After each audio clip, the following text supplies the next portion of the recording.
turn on notifications and never miss the beginning of a new story again. Join us and be part of every chapter.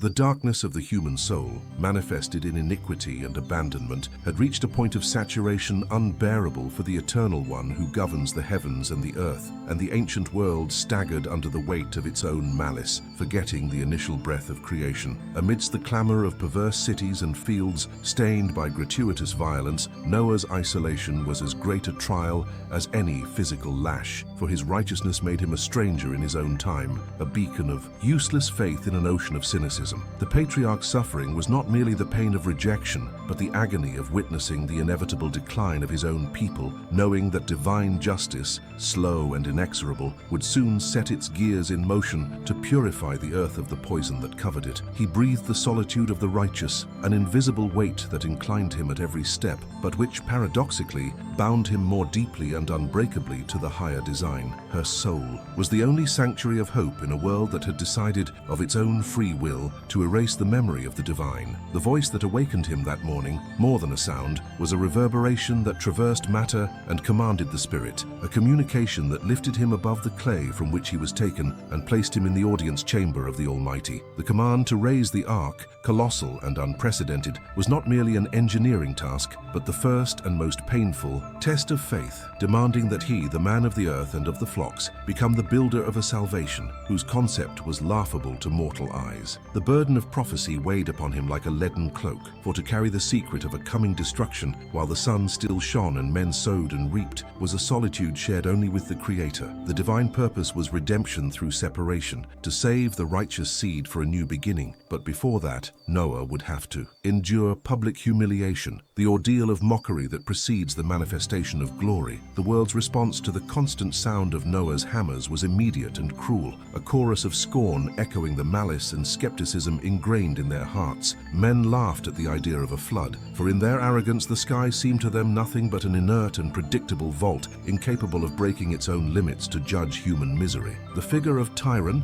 petty and ambitious, emerged from this cauldron of disbelief as the perfect antagonist, whose envy was a mirror of the fallen world. He could not conceive that a man could dedicate years of his life to a work without the visible reward of gold or worldly power, and his warped mind could only conjecture about a hidden treasure within the bowels of the ark. Tyrann's persecution was not merely bothersome, it was the personification of the spirit of the age, the gaze that does not see transcendence, obsessed only with the material, and incapable of distinguishing the nobility of obedience from madness. As the ark grew in majesty and size, the ordeal extended to the patriarch's family. His sons, Shem, Ham, and Japheth, saw their father's faith strengthen, but felt the sharp edge of social ostracism, for the bonds of kinship and neighborhood had been broken by the fear and contempt that Noah's unusual work inspired. The wives, whose hearts were made of more sensitive fiber, suffered rejection in markets and at watering holes, bearing the weight of a prophecy that seemed as distant as the edge of the world. But Noah's firm gaze, illuminated by the secret of the impending omen, was the anchor that prevented them from sinking into despair. Family love and loyalty, forged in the crucible of adversity and public scorn, were the first manifestation of the covenant, the small community of salvation that the Eternal One had chosen for the continuation of life, showing that even in the deepest solitude, faith creates its own unbreakable bonds. The years dragged on over the valley like clouds laden with scorn and skepticism, and the figure of Noah, with his whiter beard and body more bent by Herculean effort, became the emblem of stubborn obedience, a living monument to faith that does not bend before the evidence of the senses. Inside the ark, the aroma of resin and new wood was the perfume of hope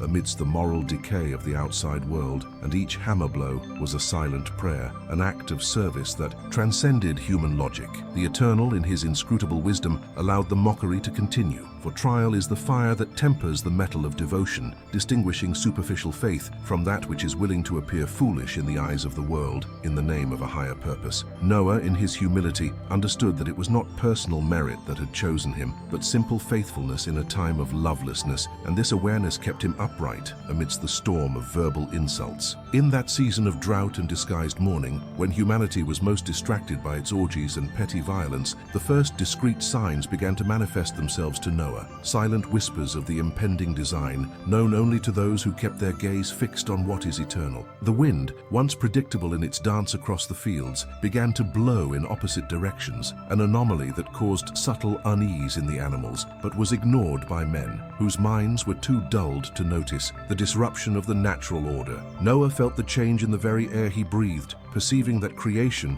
in its instinctive wisdom, was aligning itself with the approaching judgment, and this intimate certainty was the balm that healed the wounds opened by the wickedness of others. The patriarch's heart tightened with the approach of the end, but the flame of his faith burned more intensely, for the secret confirmation of the Creator was worth more than the recognition of all the kings of the earth. Terah, with his scorpion-like spirit and boundless avarice, intensified his vigilance, for Noah's unusual movements and serenity, in contrast to the growing anarchy of the world, could only mean that the man was hiding a treasure of incalculable value. Envy gnawed at his soul, transforming him from a mere skeptic into an obsessed predator, unable to accept that Noah's true wealth resided in the invisible covenant with the Almighty and not in precious metals. He attempted a stealthy invasion, crawling through the darkness of night like a serpent, searching the food stores and the dark labyrinthine interior of the ark, but found only wood, empty jars, and the smell of sweat and honest labor, and the absence of gold only further inflamed his blind fury. Tyrant's skepticism was a denial of the possibility of the divine, and his persistent malice was a cruel reminder to Noah that the world, until the very last moment, would remain obstinate in its disbelief and its relentless pursuit of fleeting riches. Then the most impressive manifestation of the design began to unfold before the eyes of a perplexed humanity, whose throat, accustomed to mockery, now tightened in a knot of terror. The creatures of the earth, from the smallest insect to the largest quadruped, began a silent and orchestrated march towards the ark, in perfect pairs, as if moved by a cosmic magnetism that ignored all known laws. The force of nature, which men had disrespected for so long, now became a witness to Noah's faithfulness, and the scene of the animal's entrance was a silent and spectacular revelation of the divine purpose, which did not depend on human belief to be fulfilled. Panic began to grip the crowd that had gathered, no longer to mock, but to observe the inexplicable, and the terror in Tehran's eyes was a mixture of impotent rage and the brutal shock of reality belying his avarice and skepticism. The ark, once an object of ridicule, suddenly became the only refuge in a world on the verge of collapse, and the time for choice was running out in the face of the inexorable movement of creation. The sight of the animals converging on the immense ship was the last and most eloquent warning from heaven, a spectacle of order and instinctive obedience that contrasted violently with the disorder and rebellion of the human heart, and the silence that fell upon the crowd was heavier than the weight of the ark itself. Many recoiled, driven by an ancestral fear that only the proximity of the supernatural can evoke, but others, in their blind obstinacy, tried to cling to the idea that it was all just a magic trick, a collective delusion, refusing to admit that destiny had arrived, personified in that animal procession. Noah, from within his soul, felt the majesty of the intervention, and the pain of seeing his neighbors and acquaintances rejecting the clear evidence was more poignant than the pain of all his years of scorn, for he knew that free will now sealed the fate of each one. The Eternal One was fulfilling his covenant, not out of mere whim, but out of a need for the moral renewal of the earth, and the patriarch, with a broken heart, prepared himself for the final act of obedience. The following morning, a sepulchral stillness hung over the valley, and the sky, though still free of visible storm clouds, displayed a strange hue, a leaden, mournful tone that seemed to absorb the midday light, the last secret promised to Noah manifesting itself like a veil over the earth. The call came again to his spirit, clear and peremptory. The time had come to seal the door of mercy. With the sorrow of separation and the steadfastness of faith, Noah gathered his family, his sons and their wives, the only heirs of hope, and together they entered the wooden belly of the ark, leaving behind the world of violence and oblivion. This final act of faith was a complete abandonment of all earthly security, a plunge into the unknown that only the unwavering, certainty in the divine word could sustain, and the sound of their footsteps footsteps echoed inside the vessel like the last hymn of a time that was about to end. The triumph of obedience reached its peak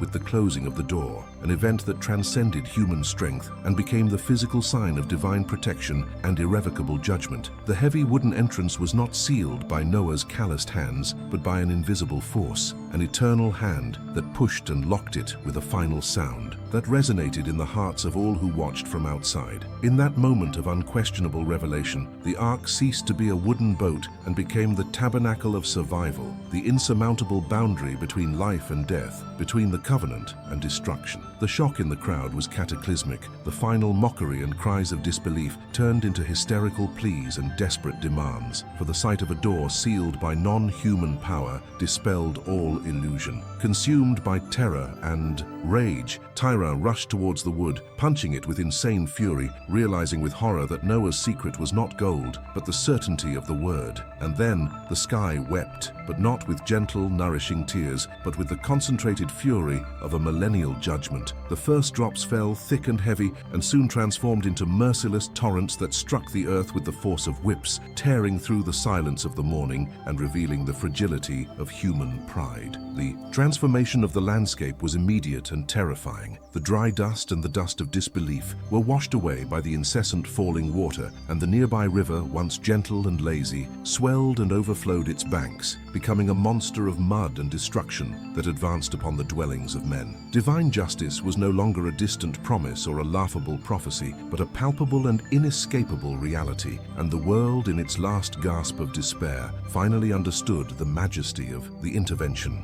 Noah, safe inside the ark, listened to the roar of the storm, and in his heart, the pain of loss mingled with the satisfaction of the triumph of faith, for the promise was being fulfilled with terrible and glorious precision. Inside the ark, the sound of rain and wind was muffled, transforming the external roar into a constant, menacing murmur, a perpetual reminder of the catastrophe engulfing the world, and the rocking of the vessel as the waters lifted it was the physical manifestation of the covenant that sustained it. For Noah and his family, darkness and confinement were now the new trial, a test of patience and communion amidst the diversity of creation that surrounded them. The air was thick with the scent of wildlife, but the constant presence of God was the balm that prevented despair from taking hold, transforming the wooden prison into a floating reliquary of hope. They worked in the management of the animals, a burden of service that demanded dedication and humility, understanding that their survival was intrinsically linked to the preservation of all life on earth, a divine purpose that conferred upon them an unprecedented responsibility. Outside, the world dissolved into a final aquatic chaos. Water not only fell from the sky but erupted from the bowels of the earth, from the great fountains of the abyss, proving that the judgment was total, a reversal of the created order encompassing all elements.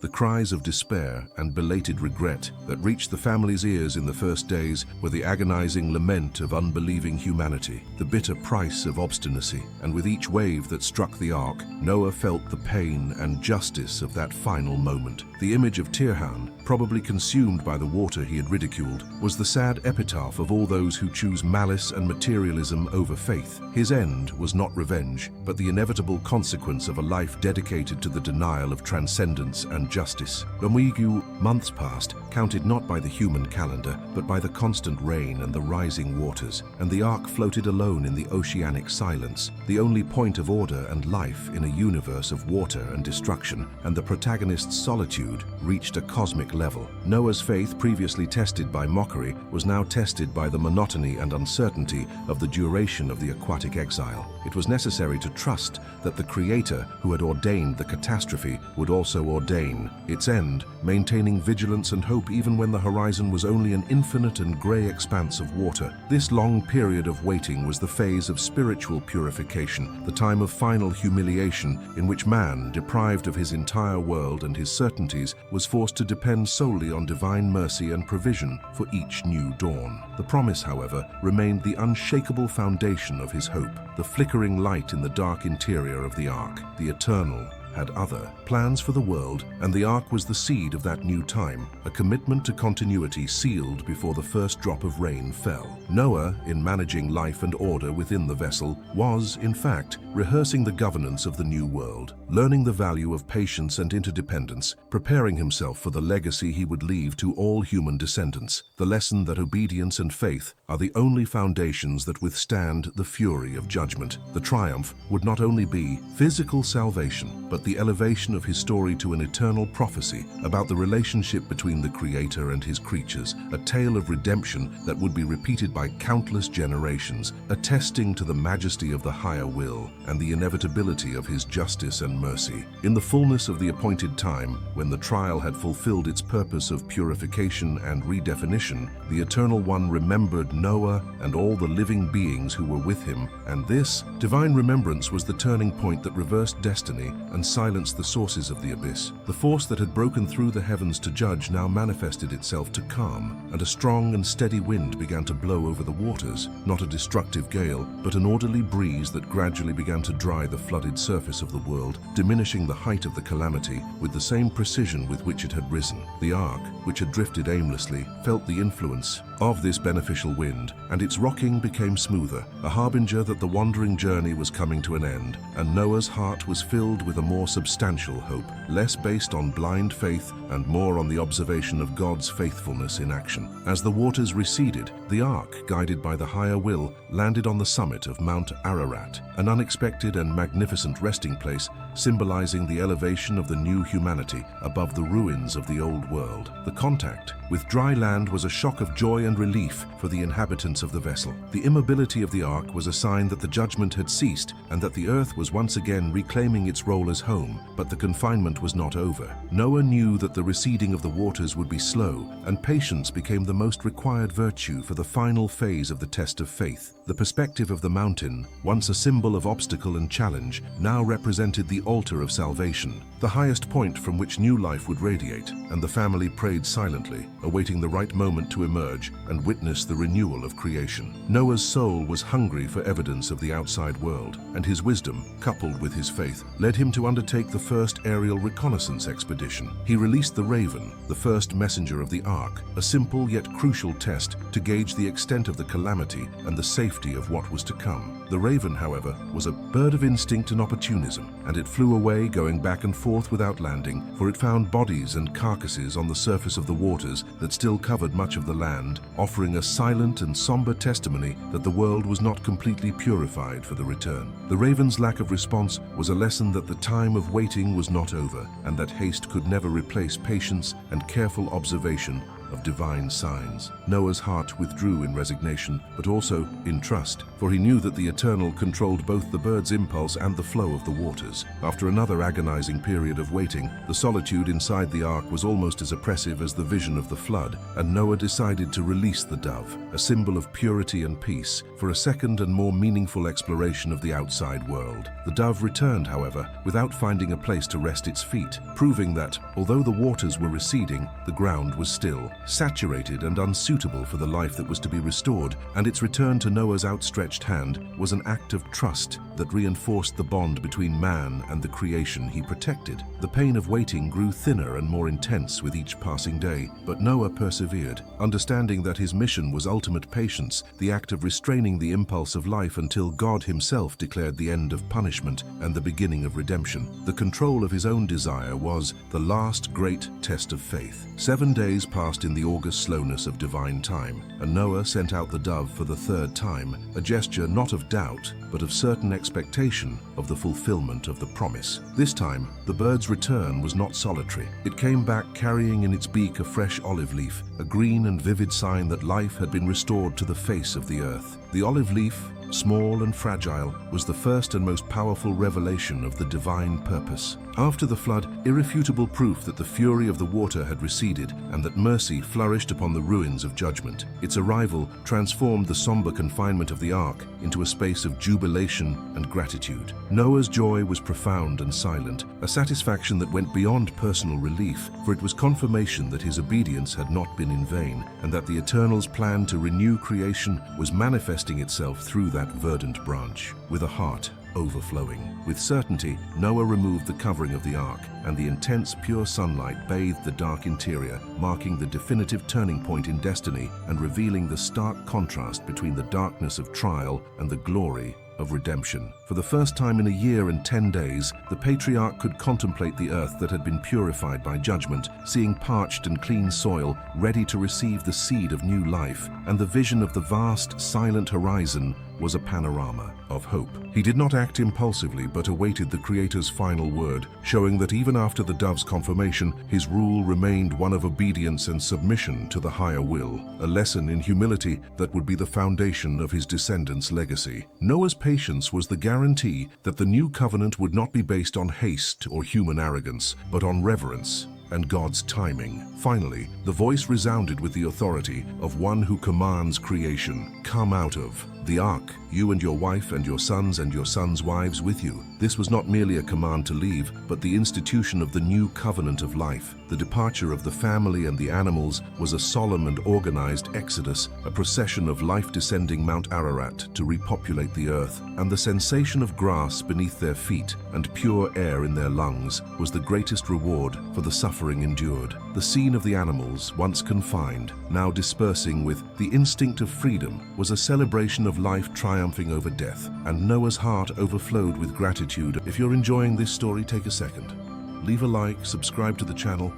and let's continue with this exciting adventure. Reverence before the majesty of a God who destroys to rebuild, who judges to redeem. Noah's first act on the renewed earth was not to claim possession or begin farming, but to establish an altar of worship, an act of profound humility and recognition that all that remained was a gift of divine mercy, not human merit. He offered sacrifices of every clean animal, and the smoke rose to the heavens like the perfume of gratitude and unwavering faithfulness, and the Eternal, smelling the aroma of his servant's obedience, established the solemn and perpetual covenant with Noah and all life descended from him. The promise that there would never again be a flood to destroy the earth was the crowning triumph, and the rainbow, drawn in the clouds like a celestial jewel, became the visible and eternal sign of this faithfulness, an oath of justice tempered by grace, elevating Noah's story to the highest epic of redemption and faith. Life after the flood began under the sign of the Rainbow Covenant, and Noah, now the father of the new humanity and the chronicler of history's greatest catastrophe and redemption, began to labor on the earth, planting a vineyard, the first act of cultivation symbolizing humanity's attempt at order and civilization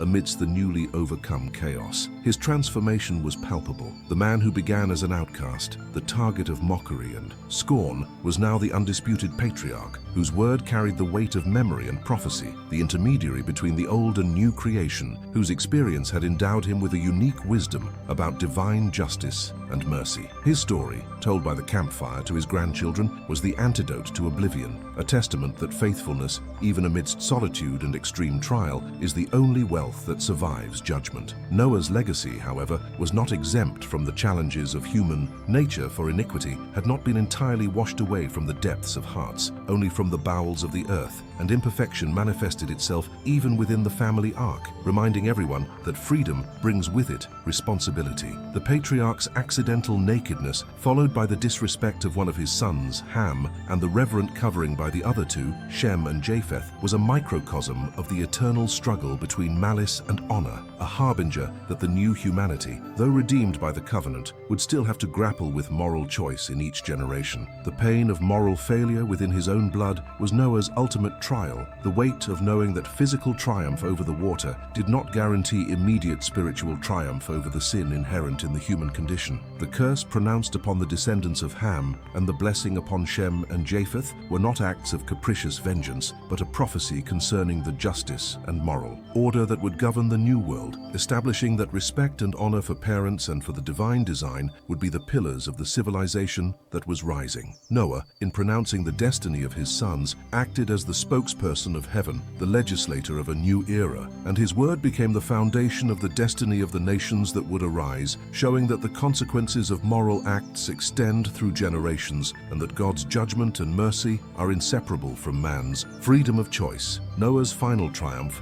was not in escaping the water, but in using his wisdom and authority to establish the morality and sanctity of the family as the central unit of the new covenant with the Creator. The vivid contrast between the world before the ordeal, dominated by violence, disbelief, and the shadow of figures like Tyrannus, and the world afterward, cleansed, silent, and promised by the rainbow, was the manifestation of redemption that elevated the moral of the story to an epic of unwavering hope. Noah's life became the metaphor for spiritual transformation. From a solitary and ridiculed man, he became the revered ancestor, the hero of faith who navigated destruction and emerged to sow light, proving that true strength does not reside in armies or wealth, but in silent obedience to the word of God. His longevity, which extended for centuries after the flood, was a beacon of memory for the first generations, ensuring that the trauma of the flood and the glory of salvation were not forgotten, and that the majesty of divine intervention was a legacy engraved in the memory of time. In those times of new beginnings, the memory of the flood hung over the nascent communities as a solemn warning,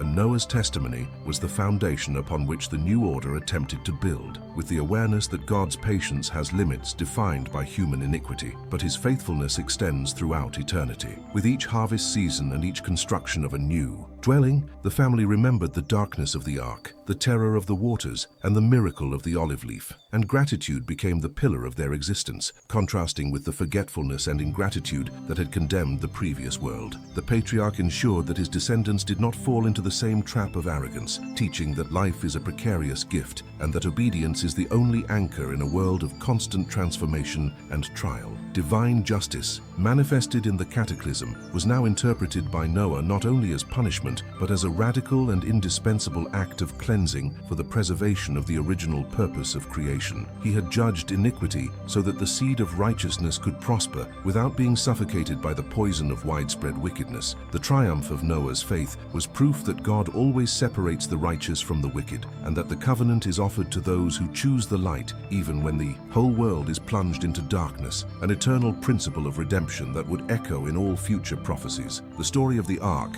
in its deepest essence, was a tale of demanding love, demonstrating that truth and purity of heart would henceforth be the non-negotiable criteria for man's continued favor in heaven. Noah's figure at the end of his days was not that of a traumatized survivor, but rather a prophet of perseverance, whose wisdom was sought by the new generations spreading through the valley and the mountains, and he could observe the inevitable fulfillment of the promise. The world was being repopulated, languages were beginning to multiply, and civilization, though incipient, flourished under the gaze of the eternal. The feeling of duty fulfilled was his peace, knowing that he had been the bridge across the abyss, the man who carried the future of creation on his shoulders and in his unwavering faith. Noah's final triumph and perpetual legacy resided in the simplicity of his obedience, a call for each soul in its own trial to remember the ark, that salvation lies in submission to the higher will and in the diligent building of a life of integrity, ignoring the scorn of the ephemeral world. Thus, Noah's narrative transcended mere historical event, rising to the level of an epic tale of transformation, where the contrast between before and after was the most dramatic lesson. Humanity,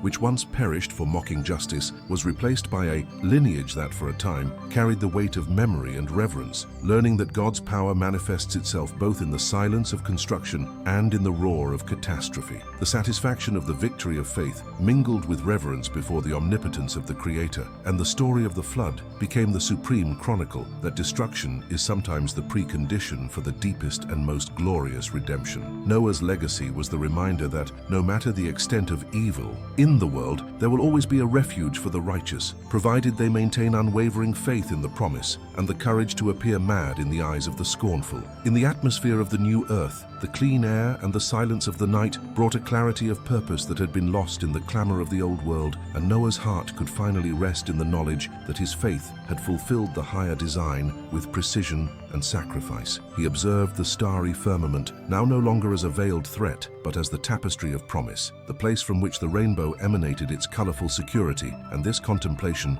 was his deepest worship. The transformation of his trial into triumph was not merely an event in history, but a state of mind that he radiated, teaching that true peace is not the absence of conflict, but the unwavering presence of trust in the Creator, even when everything around crumbles. The ordeal of the ark, in retrospect, revealed itself, not only as a means of salvation, but as a school of humility and order, where forced coexistence coexistence with all species, taught the interdependence of creation and the need for wise governance, essential lessons for the foundation of the new society. Noah, by feeding and caring for the animals, experienced dominion in a responsible and compassionate way, understanding that the power given to man by the Creator was a stewardship, not a license for abuse, contrasting sharply with the violence and unbridled exploitation of the world that had perished. This experience of humble service within the wooden belly was the ultimate test of faith that prepared him to be the moral leader of the new era, ensuring that the legacy passed on was not only one of survival, but of ethics and reverence. With each cloud that formed on the horizon, the hearts of Noah's descendants tightened, an ancestral remnant of aquatic terror, but the first glimpse of the rainbow was enough to dissolve the anxiety into the certainty of the covenant, a visual and colorful reminder of God's unbreakable faithfulness. The rainbow, more than an optical phenomenon, was the sign that the Eternal had set aside his weapon of judgment, the flood, a symbol of peace that pointed to heaven,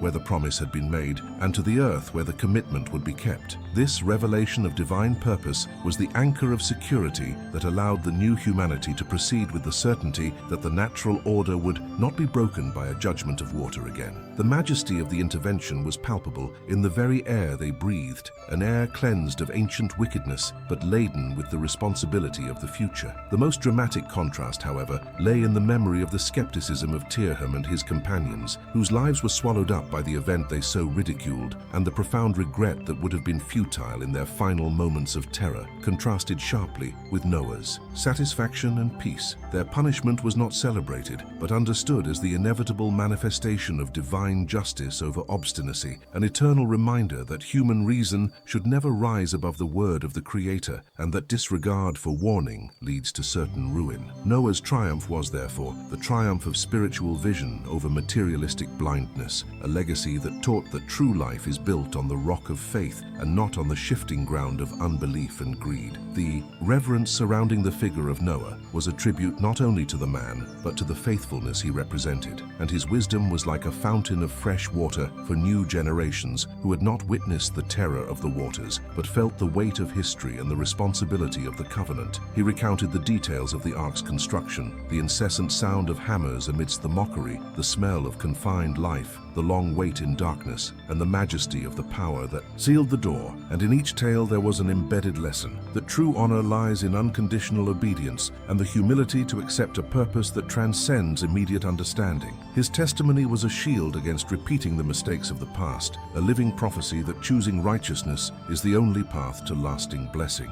The drama of transformation was evident in every aspect of his life. The Noah who emerged from the ark was a man transfigured by trial, whose worldly concerns had been burned in the fire of judgment, and whose priority had become the maintenance of holiness and the memory of divine intervention. The before was the marginalized man, dealing with the frustration of his fellow men's indifference. The after was the patriarch of hope, whose gaze reflected the depth of the oceans and the solidity of the mountains, a guardian of the promise who could no longer be shaken by passing tribulations, for he had already faced the greatest of all calamities and emerged victorious through grace. His calmness was proof that the triumph of faith is the peace that surpasses all human understanding, the certainty that the hand that governs the universe is just and good. The story of Noah became the archetype of redemption, an ancient tale that established the framework for all subsequent sagas of overcoming adversity, where the protagonist, through the pain and solitude of trial, is elevated to a new level of being and purpose, fulfilling a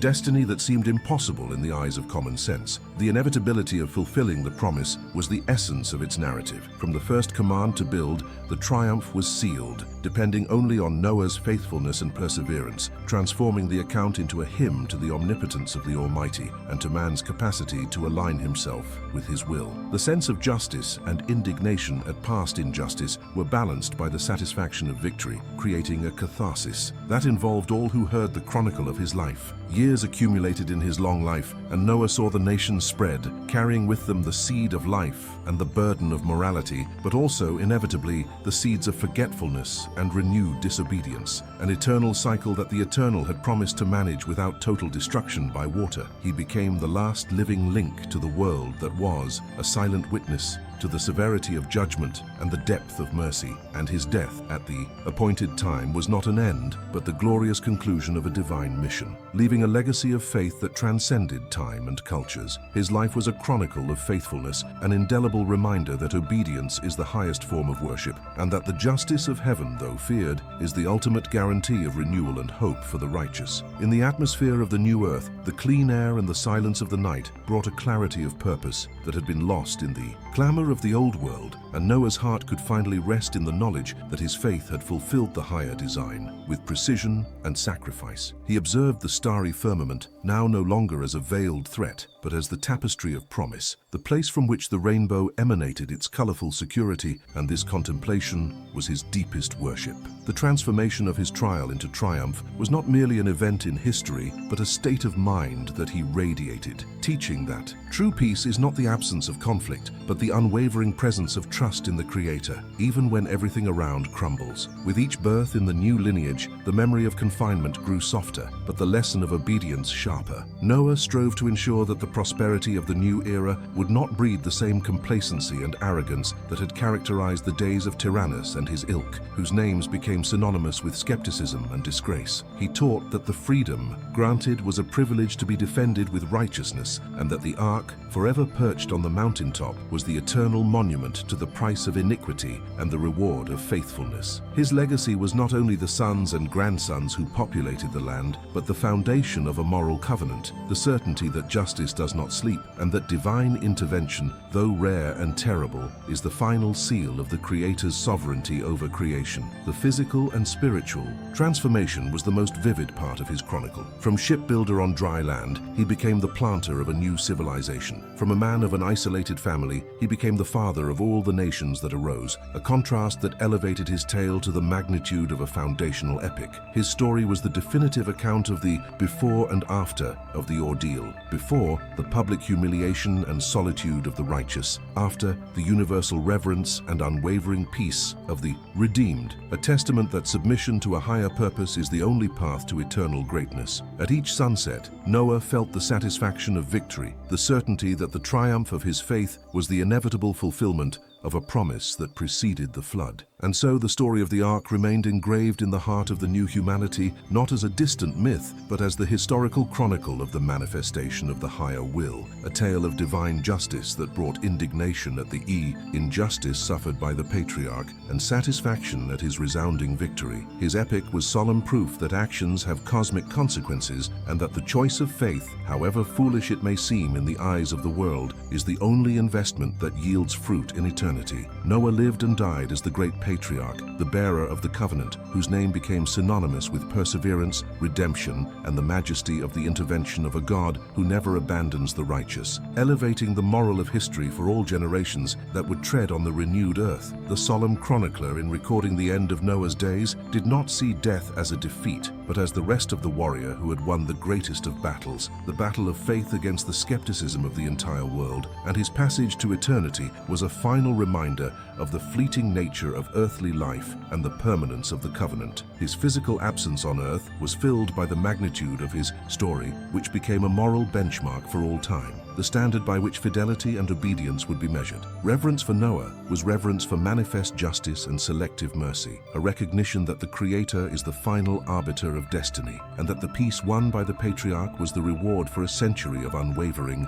and solitary service. The prophecy of transformation contained in the story was that even in moments of greatest darkness and despair, when the clamor of injustice seems to drown out the voice of hope, the Eternal One will always have a plan of redemption for those who maintain integrity and obedience, however improbable the solution may seem. The ark, in itself, was the embodiment of stubborn hope, a wooden structure erected against all logic of common sense, but which proved to be the only safe haven when human logic failed. Noah's account, passed down orally through generations, functioned as a code of conduct, a solemn warning that men should never again allow themselves the luxury of moral indifference under the risk of facing judgment, which will always come not with water, but with the fire of correction. The contrast between the arrogance of the pre-flood world, symbolized by the tragic figure of Tyrannus, and the industrious humility of Noah, offered the most powerful lesson, that a man's true worth lies in his relationship with the transcendent. not with the material possessions that the wind can carry away. The malice and skepticism of the antagonists were consumed by the same force with which the protagonist's faith sailed, and the shock of his belated recognition in the final moments of the flood was the climax of divine justice, ensuring that Noah's triumph seemed not merely a miracle, but the inevitable fulfillment of a moral sentence that the world had signed with its own iniquity. History left no room for doubt. Pride leads to ruin, but faith to glory. The grandeur of divine intervention, manifested in the sealing of the ark's door and the creation of the rainbow, elevated Noah's human drama to a cosmic scale, ensuring that the reader felt the majesty of the higher will and the seriousness of the covenant established on the purified earth. This was not merely a chronicle of survival, but an epic of redemption, where the spiritual transformation of man, from an obedient loner to a patriarch of salvation, was the central theme. Noah's legacy was that humanity will always have the chance for a new beginning, provided it maintains reverence for the word and the courage to build the future on the solid foundation of faith, even if the world around insists on mocking the vision. Thus, the figure of Noah remains as the eternal witness to the power of faith and the precision of divine justice, a tale of transformation that resonates across generations, teaching that true life is found in obedience that precedes reason and in love that overcomes the fear of scorn. His epic is the triumph of patience over haste, of vision over blindness, and of integrity over corruption, a legacy of hope that extends across all continents and cultures that originated from his womb. His story is a perpetual invitation for modern man, confronted with his own trials and injustices, to remember the Ark, a wooden refuge erected by faith, which sailed through destruction and emerged to sow light in the new day. And each time the sun sets, and the rain ceases, and the rainbow bends across the horizon, the memory of Noah is revived, and the drama of that great flood becomes a prophecy of renewal, a vivid and colorful reminder that God's promise is unbreakable, and that man's faithfulness is the key to the fulfillment of destiny. The saga of his life, from the solitary pounding in the valley to the final rest on the renewed earth, is the chronicle of divine justice and redemption that uplifts the soul, and the satisfaction of his victory is the assurance that whoever chooses the path of obedience, even amidst the greatest adversity, will see at the end of their own journey the triumph of faith and the glory of the divine purpose fulfilled in its fullness. Do you want more Bible stories filled with faith, teachings, and heartwarming moments? Subscribe and turn on notifications to follow us with each new story.